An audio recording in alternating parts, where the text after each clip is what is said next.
Hey everyone, and welcome back to Storytime with JRP. We're continuing our book, Laurence Grey, Secret of the Lost Roanoke Colony. We're currently in Chapter 20. So if you're just joining us, head back to Chapter 1 so you don't miss any crucial details.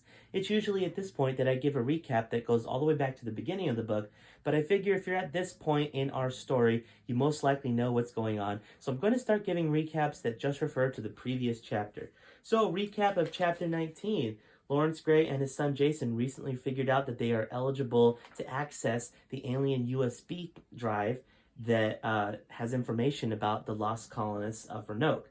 They can access it because they're the descendants of Benjamin Franklin. So they were just taken to their own terminals and they're about to see what they can find in Chapter 20 titled The Search for the Code. With a computer mouse in one hand and an espresso in the other, Laurence Grey began a trial and error search for the alien passcode to their website.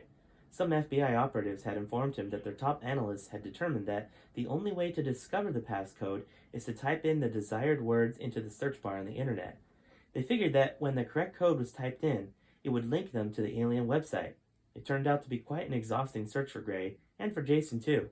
For days they went at it. Up at 5 in the morning, started at 5:15, 15-minute break at noon, then back to work until 10 p.m., and the cycle began again.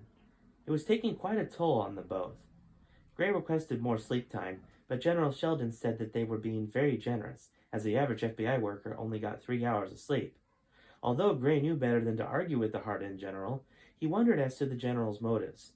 Would a regular general be so obsessed with finding a website which could only lead them to a group of colonists' descendants in desperate need of a culture shock? But realizing he was getting off track, he stored away the thought and resumed his work.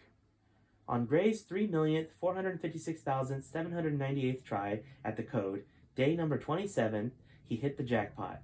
He entered his full name into the search bar along with his birth date, and that he was a descendant of Benjamin Franklin. The computer screen rapidly flickered in an unsettling manner.